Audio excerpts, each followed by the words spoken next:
Hey everybody, this is Alex Merced from alexmerced.com, and this is the first in a series of videos of sort of criticisms or that I received as a libertarian. Basically, not really a criticism more than this is also a very typical question you get from people who, and this is where I have an issue with a lot of people who are libertarians like myself, where they focus so much on being anti-government that they forget what libertarianism really is about, which is about the individualism and individuals being free to make use of their life, body, and property, to enter arrangements they want with other individuals and all these things.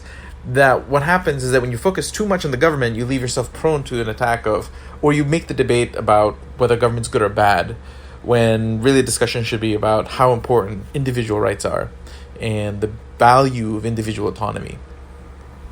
And that's why generally that's kind of how I try to focus my when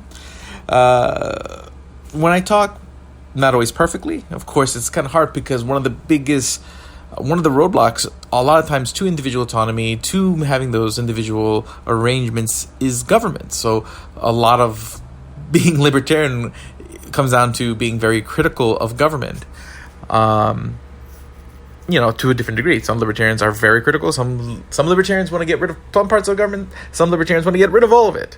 But then that really concerns people who see the things that government currently provides, and they're like, well, what would happen in its absence? And this is why I always tell libertarians, one of the best things you can do to enhance the libertarian argument is to focus on providing alternatives.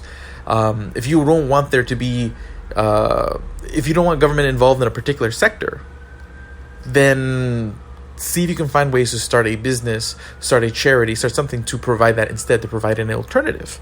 Okay, to figure out a new model. Okay, and two, to people who take this sort of particular criticism of libertarianism, I always tell them, libertarians aren't against, universal provision of education or healthcare. It's not that everyone gets healthcare or that everyone gets education that libertarians have a problem with. It's how it's provided and funded. And not just because of the funding, aka taxation. Not just because, you're taking money from people. That's part of it.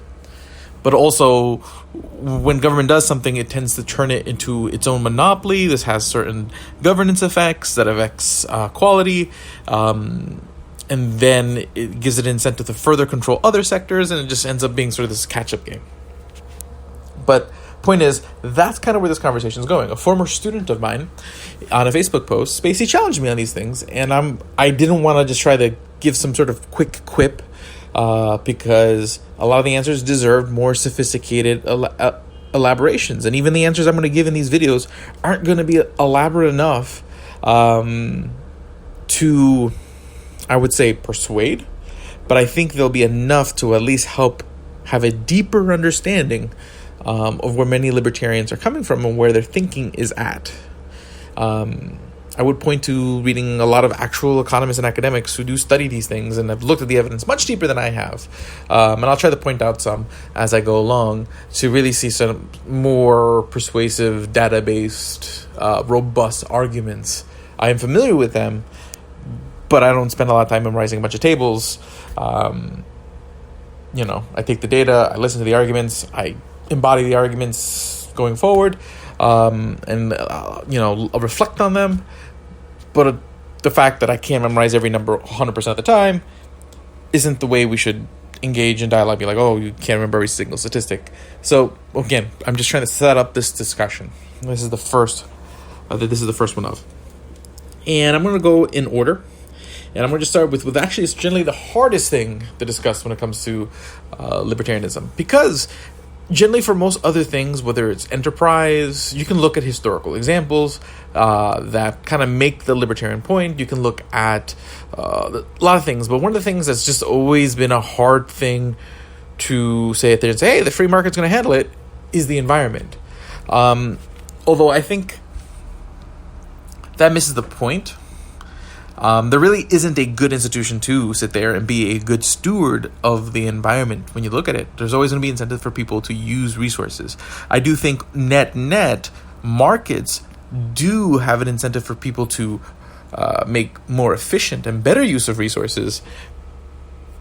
But I'm not going to sit there and say, if the environment's going to be perfectly clean, have, in a free market. But it's not with government. And if anything, in many ways, it's arguably worse. How so? Now, you do have policies that have had... So basically, with government, you usually end up having two things. You have policies that achieve their desired ends, but oftentimes at great costs. Or you have policies that don't achieve their ends and oftentimes and then also create new problems. So you very rarely have something sort of in the middle. And the problem is with government is either way, you can't really walk it back. It's, repeal and replace is not really a viable thing in government just because it takes so long just to put something in place. It takes a really long time to repeal it, and it takes a really long time then to replace it with something else. So there's a lot of damage and uncertainty in that short run. Another reason why I prefer markets, they can be more robust, more quicker to respond to things, more resilient. But again, this is a nutshell. Okay, so basically we take a look at actions by the government. You take a look at things like the Clean Air Act, which did have an effect of making the air at least noticeably more clean. But again, here's the catch-22. One, part of it was the whole cap and trade thing. What they did is they priced pollution. So if you're not familiar with this policy, what they did is that if you're a company and you are a polluter, every company was kind of granted a certain amount of sort of a quantifiable amount of pollution they're allowed to create. And the idea behind this is what's also referred to as cap and trade. The idea the problem is if you just set a cap, some companies just have bigger businesses, and since they're one company, they're going to exceed that cap. And then you might have 10 small companies doing the same thing that in aggregate are exceeding the same, they're essentially doing the same stuff, but because you're dividing it up over different legal entities, it's just kind of arbitrary that one name ends up polluting more than others, or basically one company is really restricted. It just, one size fits all generally doesn't work. So the idea behind sort of cap and trade is like, okay, how about we let people decide? How do we let the companies decide how much pollution they want to generate, and let them put them. So we're going to say, hey, instead of saying everyone can only pollute this much, we're just going to say in total, everyone can pollute X much. And this is the quantity of credits that are available for that pollution. And if you don't have those credits, you can't do that pollution. If you don't need your credits, you can sell them to somebody else. And if you do need your credits, well, you do need more credits, you can go buy them from someone else. So it creates this market to generate the... So this way, those who need to, basically have no option to pollute more can buy credits too. And if those credits are too expensive versus the cost of innovating and being more energy, less polluting, you have this sort of economic choice, which is certainly a lot better than just setting an arbitrary cap or creating like a set tax that's sort of blunt and doesn't necessarily create incentives to optimize. Because at least with cap and trade, I can be like, well, I don't want to pay this cost, so I can try to optimize. Or if I absolutely must, I can buy what I need, and the people who really need it can, who really need to generate this pollution can, and then those who don't need it as much can innovate or just reduce their activities. So it allows people to at least make some choices. Problem is, it does create other barriers, because then what happens is that, like in any business, it creates a new cost of doing business. And new costs of doing business oftentimes most heavily affect new entrants. So, and this is what happens. You see this in a lot of,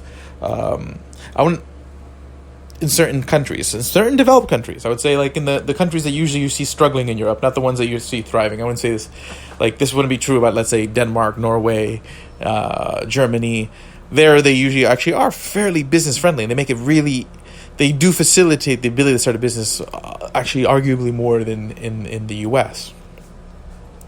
And are much more market friendly, even if they have larger welfare programs. People always confuse those two things. There's a difference between sort of a regulatory state and a welfare state.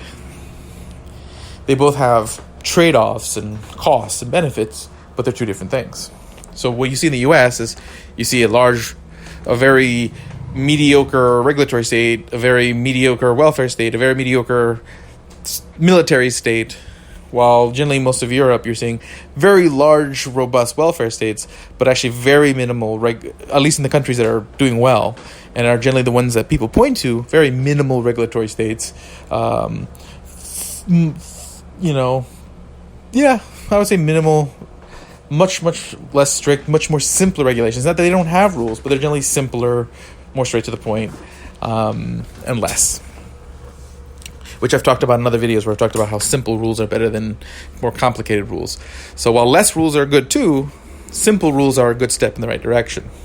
Because complexity rules is where you get corruption, where people break rules, because people don't know what the rules are. So that's one thing. But here's the thing. At the same time, you also have technological advances. And this is with a lot of government policies. A lot of government policies oftentimes coincide with innovations that were already pushing things in that direction. And this is where you have to kind of look at the data. And then when I make, in future videos, I'll be making this argument a lot, because this is often the case, where people will sit there and point to, well, government policy was put in on this year, and if you take a look at from that year going forward, you see that this trend is getting better. Although oftentimes, this is what we call, cherry-picking data selection. It's like, what years do you start and end can make a huge difference in how the data looks. So if you actually take a look at what the trend was before the policy, oftentimes the trend was the same, if not more pronounced. Okay, in the sense that, let's say, that pollution in the U.S. was already dropping, or that child labor in the country was already dropping. Because oftentimes as the country gets richer, it pollutes less. It puts children to work less. Oftentimes, a lot of these kind of trends are a function of the general wealth of a nation. Okay, now people will point to things like, they'll already talk about inequality in the U.S., they'll talk about whatnot, but the general wealth of the U.S. is still a lot more than many places. And generally, you take a look at the places that pollute more, have more child labor, they're going to be places that are generally less wealthy in the U.S. And is oftentimes, and in those countries, the ones that have gotten wealthier, you are seeing reductions in child labor and whatnot, reductions in pollution and whatnot, depending on where they are in their cycle. This is just sort of natural cycle. So does this mean?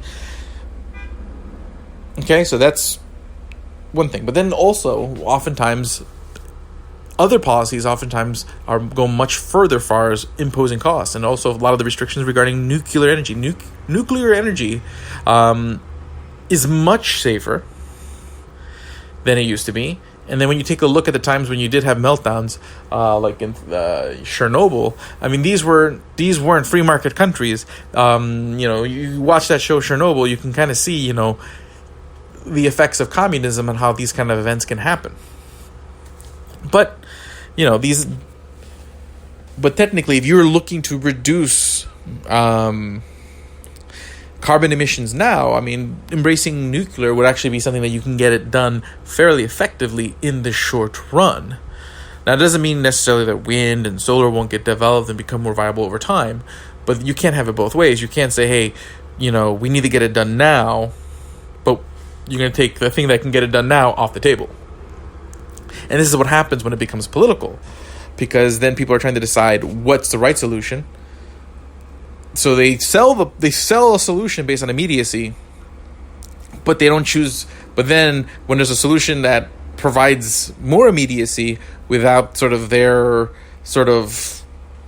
that doesn't fit their narrative, then that pushes out. It just becomes where people are just trying to create a world that they have already assumed this is the right one. And that's sort of, as a libertarian, why I don't like a lot of these things being solved in politics. Not that I don't think these are problems that need to be solved. It's just that politics, oftentimes, you're going to end up getting a bunch of people who aren't fully informed, that are going to end up getting manipulated and funded by people who stand a lot to gain by having a control over the market. Basically, you're going to have uninformed, well-intended people funded to be the face of something that's going to benefit somebody else's interest. That's just typically what happens. And that happens on both sides. That happens on all sides. So this is why I just rather have as much solution happen at the individual, at the community level, than in the political level. So that's environment, but that's not even the only thing. What happens is the government gets more involved and then other things that people ask for when it comes to the environment are things like taking over pieces of land, saying the government should just own this because we don't want people destroying it. But oftentimes that does make things worse. This is what's referred to as the tragedy of the commons. And you can see this when you go to an all-you-can-eat buffet. People go to an all-you-can-eat buffet. They're paying the same price as everybody else is. So this is sort of feel that, wait a second, I need to get my money's worth, so I should eat more. So you end up eating more than you probably would have had you went to like an a la carte place and you had to pay per pound. Okay, because in that case, well, then I only want to eat what I really want to eat and will enjoy, because I'm going to have to pay more. So that means everyone kind of manages their resources more. Versus, again, that all-you-can-eat buffet where everyone's going to be like, oh, okay, I'm just going to eat more, and then everyone eats a little bit more. You're burning through resources more, and then what happens is the price has to go up, and then everyone's paying more for the same thing, and not everyone basically is just not being well distributed. And this is generally what happens when government kind of runs sort of universal distribution programs, which, if you haven't seen some of my recent videos on healthcare, I highly recommend it. Or if you haven't read the book, The Primal Prescription, I highly recommend that. But that's sort of the general thing when government takes over something. I do think there are ways where government can protect like things like the existing public lands and national parks, sort of, spin them off so they're no longer government assets, but in a way that kind of preserves what their mission is now, through sort of complex, you don't just sell them to the highest bidder. You create, a separate entity, and basically people who buy shares in that entity are limited to how many shares they can buy. There's a contract that says, okay, this piece of land has to remain a park for the next 10 years. And then every shareholder, instead of being paid a dividend, has a negative dividend. So basically it's a voluntary tax in the sense that, and that's the way actually I think a lot of things can be spun off as far as government functions. You can spin them off, create separate entities that people can choose to be shareholders of, but they have to pay to be shareholders of. And then that way the people who really care about healthcare, the people who really care about education can really be involved in the decision making in these situations. You create, contracts to kind of make sure the right governance is involved.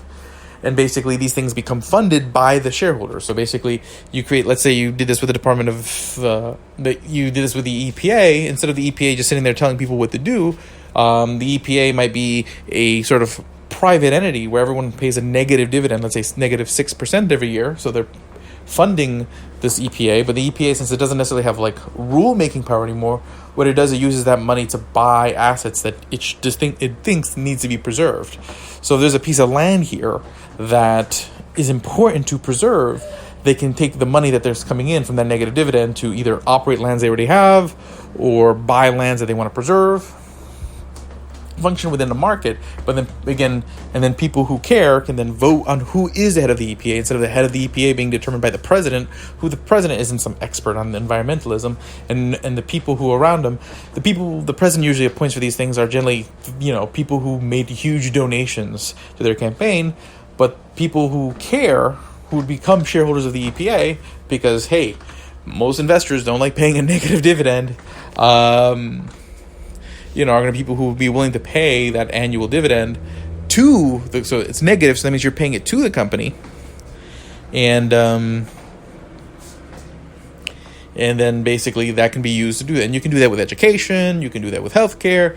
You can spin off functions of government where basically they're no longer coercive, but you're no longer, basically you reduce the size of government, but you don't have to get rid of those particular functions. If you like the thing that government's currently doing, you can spin off of that into an entity. It can still get the funding it needs through that negative dividend and have better governance because it's no longer mixed into the politics of everything else. Okay, and that's, and then again, you can have all the kind of governance that's needed, that's more specific to the mission of that particular organization. But yeah, no, I mean, the problem with talking about the environment is there's just so many different vectors. I mean, the politics of water, the politics of air, the politics of all these things are very different. So this is all sort of very hodgepodge. But there's a book by Walter Block about privatizing waterways that I think is very interesting. I think he's going to be coming out with another book on the environment soon if he hasn't already. But I would say always when it comes to talking about, well, will the market just fix it? The environment's one of the most difficult things to talk about, because it is a little bit more complicated. But even when it's in the government's hands, it oftentimes gets botched and destroyed. We've seen things where the EPA has spilled the wrong stuff in a river, and also abuses of EPA power, where they basically just kick people off their property because of political reasons or just miscommunications, kind of like what you see inside of the immigration system, where basically it's just a lot of people just enforcing because they're told to enforce without really thinking through what they're enforcing. So I still think that everyone's better off. And also a lot of bad environmental behavior is actually incentivized by the way we have a lot of our infrastructure. So this kind of comes down to the roads. So I'm kind of skipping around now, but if we think about the roads, because another question was who would build the roads. Again, if you want government to continue building, you can have those parts of government spun off into those entities, as I talked about a second ago. But I mean, let's pretend that you did have sort of private roads. I mean, you can. The private roads have existed in the past. It's not like people are going to sit there and be like, oh, I can't get around. People would make a road to get through the town square. But what would happen is that you would have to try to come, if we did privatize the roads today, which actually technologically is more possible today than ever. I mean, you have things like Easy Pass and all those things in the sky that can read you read your scanners and GPS. So we can track who's driving on what road for how long and whatnot.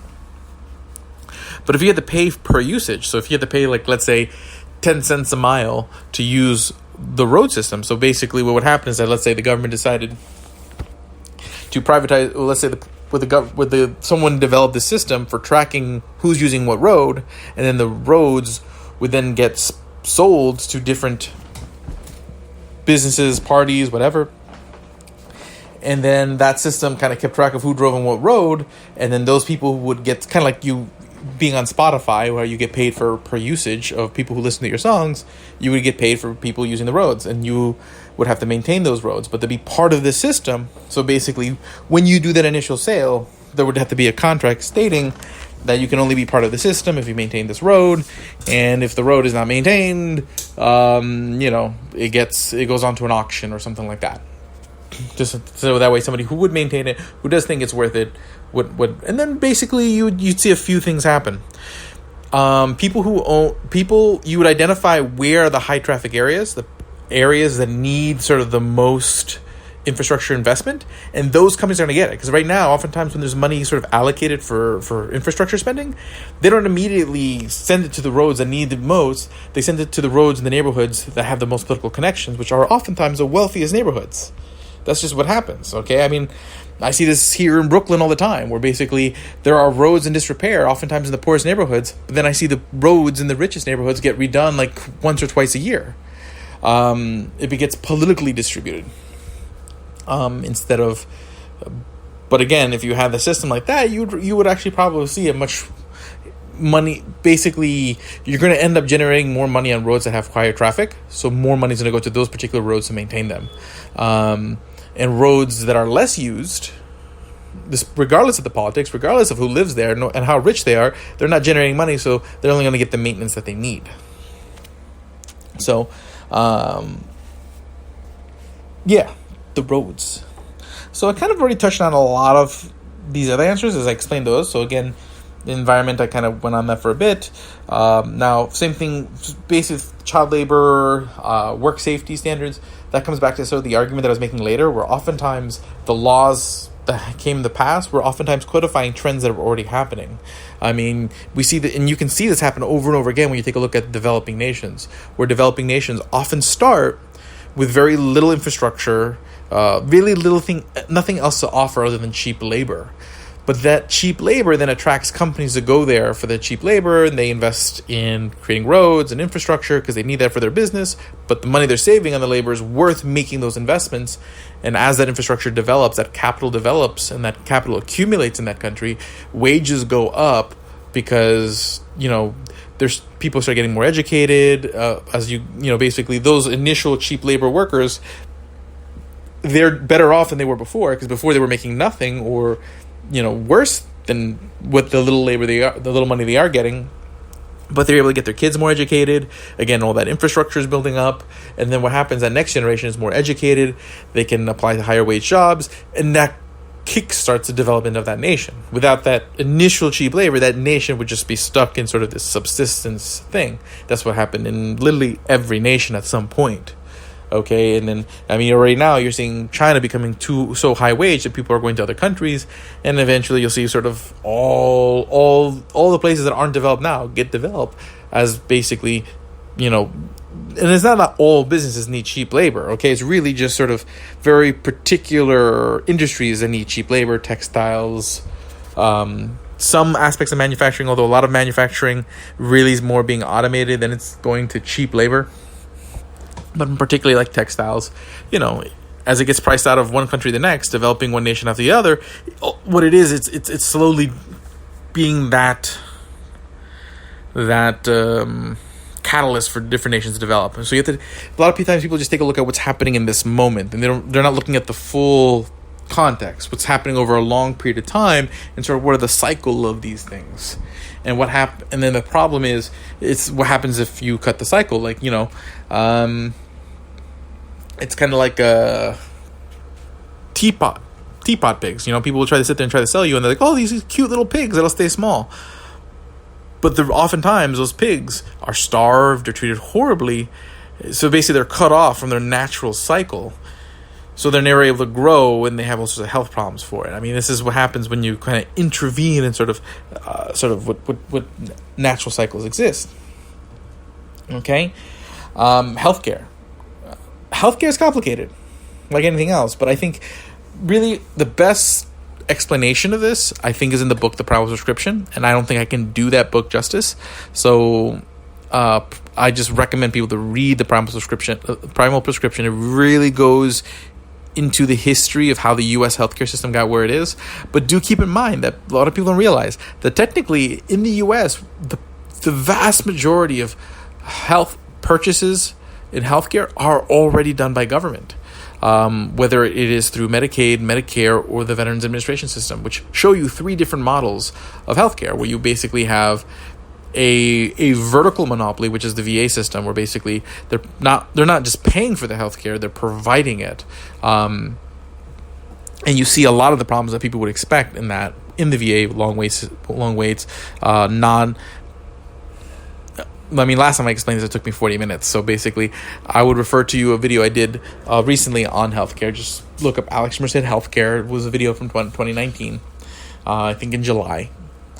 Okay, where I went through the difference between Medicare, Medicaid, and VA, and how each of these kind of show you a different model for how government could run healthcare and the trade-offs. Because again, it's not like there aren't benefits and there aren't cons to each of these systems. And there's also considerations if you were to roll them out to a larger, and it's what is it not addressing, and what is the fundamental problem, which is third-party payment. The idea is like right now, you don't have really a healthcare market in the U.S. You have basically a weird third-party market thing. It's not even really a market even for the third-party payer, because you don't really choose your insurance. You get whoever your employer is, and it's just really the worst of all worlds. So I agree with everyone who has all the criticism in the world of how healthcare works now, but it's not a purely government-run system. It's very far from any kind of market-based system. It's just a weird hodgepodge of all the worst ideas working in tandem. Or actually, a lot of ideas that were well-intended, creating all these incentives to create a system that's very opaque, expensive, lacking in transparency, and complicated, for probably one of the most important things that doesn't need to be that complicated or expensive. Cool. Same thing with like most of these things were questions about like labor. So basically, who's going to push up wages? Wages naturally go up as people learn more, as they get skills, and that's. So what happens? You have like right now programmers who are paid really well. Why? Because there's not enough of them, and you want those price differentials. It's that high wage that programmers get that incentivize people to spend the time, and it's not easy. I'm actually right now training to become a programmer after working 11 years in training, and it's a lot of work. And people need an incentive. There's always going to be people who want to do things because they love to do it. The problem is there's not enough people who love to do things to satisfy oftentimes the need that others have for programmers, for doctors, etc. Which, so people always tell me, well, I know many teachers who do it because they love teaching. I know many doctors who do it because they love medicine. I know many lawyers because they love the law, but it's not all of them, and there's not enough of them to meet the demand. Okay? And that's why you need sometimes higher wages in those areas. Teachers is a little bit more complicated. Higher wages in those areas to incentivize people. At the same time, you have a glut of people who can oftentimes do very similar things. Low wage labor. That's why it's low wage, because there's lots of people who can do it. And the fact that it pays low disincentivizes you from being in the situation where you're low wage labor. It creates incentives. Now, yes, I understand that it's not always... Everything is not everything is under your control. There are circumstances where you may have been born into a family where you were not able to get an education the way you should, or you were born in the wrong neighborhood, or you fell on hard times. There are so many situations. The problem, I don't deny that these situations exist and that those people should have help. But I do think that there would be less people who need help if you had more robust market prices. Because when you would have less frequent business cycles happen because people miscoordinate their resources, because people have the wrong signals. Okay, think about it this way. If I told you every day there was a 50% chance of rain, or if I told you there was a 20% chance of rain when there's a 100% chance of rain, and you don't take out your umbrella, you're going to be very disappointed. That's what happens with markets. When the government intervenes in prices and interest rates and whatnot, it messes up with the signals for investment, for savings, for individual personal planning, and people start making the wrong decisions. And when those decisions compound, you have those economic events. And that makes it where there's more people who need help. Okay, and that actually exacerbates inequality, because oftentimes the people who have the most end up walking out with even more from those kind of events. So you end up setting this environment where inequality just ends up growing. But at the same time, if people didn't have, taxes has quite an effect on your income. And it's not just taxes. The fact that generally, because companies have to pay for the costs of regulations, and it's not that all rules are bad. There's plenty of rules that are sensible rules. The question is, where should the rules, what is the right mechanism for deploying those rules? How complicated should those rules be? And there's not, when government does it, there really isn't a good mechanism for making those rules nimble or responsive to what's going on the ground. So a bad rule ends up sticking around for a lot longer than it needs to be, and good rules take a lot longer to find. And I've talked about sort of, how would you implement such a rule? Just look up my videos on free market regulation. But what happens when you have onerous rules that have excessive amounts of paperwork and all this stuff, you do create costs. It's costing time and it's costing money, and those costs then get passed on to costs. So, developers end up charging more for properties. Hospitals end up charging more for healthcare. And then, basically the private schools that do exist end up charging more for that. So all these regulations end up turning into higher prices. And so if you're being taxed more, that's less of your income. If you're paying higher prices for everything, that's more of your income. Okay, and then basically you have less of your income after taxes, and then everything is costing more because of the regulation and taxes that those companies pay. So then what happens, you find that your disposable income is becoming less, and people wonder why so many people are struggling. I don't think it would be very implausible to imagine that, in a world where, I'm not saying you don't have to sit there and think there's going to be a world of zero government regulations and zero government taxation, but in a world of much less of it, where less of your income was being taken, and you had less of your prices of your goods were in regulation, prices would go down if it could go down, because if someone can find a way to undercut their competition, they will. Okay, except in industries where government blocks a lot of barriers to entry, which oftentimes is healthcare, finance, the places where stuff's really expensive, and government makes it really hard to be in those markets. So there's less competition, keeping prices manageable, on top of regulations forcing the few entrants that are there to take on a lot of costs, but giving them enough pricing power to charge what they need to pay, to cover it, because you're keeping out the competition. yeah, so the point is, I can pretty easily imagine a world where a lot of these trends are something different. Okay, it's not that just, it's not that the idea of rules in certain things are bad. It's not the idea that any of these things are bad. It's, again, how you get there and the costs behind just doing it unilaterally. And also, how oftentimes when it does get done by government, it was already happening. And particularly with a lot of the labor trends, you can take a look at the statistics. Yes, if you take a look at the year different laws were passed, you'll see things getting better. But if you take a look beforehand, they were already getting better. Things like the military, the irony is the need for large standing militaries is because other standing militaries exist. It's kind of like, and there's nothing, my thing is the argument, I don't know, there's different ways that the military can be addressed. I do think that when you have a monopoly in the military, like you have a monopoly in anything else, it creates, oftentimes very bad efficiencies. Creates also something of that size and of that cost. When you were spending billions on something like that, people get itchy trigger figures because they want to justify those expenses. And I feel like that does create an incentive that's contrapiece, especially for politicians. But how that gets handled, I think there's a lot of low-hanging fruit far as where you can cut costs, but far as bigger reforms, I think that's a little bit more complicated conversation than I have time for right now. I already kind of mentioned the banks, but basically bottom line is, again, I'm not against rules. It's just how the rules are. I recommend people go check out my videos on free market regulation, but hopefully you guys found this interesting. There's so much more to say, but again, I didn't want to make this like 3 hours long on me trying to address all these things, but wanted to give you enough to at least kind of get a taste for what I've talked about in Lunch Alone Long Form and many other videos, and also just get an idea of what's sort of the more fundamental argument other than, government's bad, taxes are bad.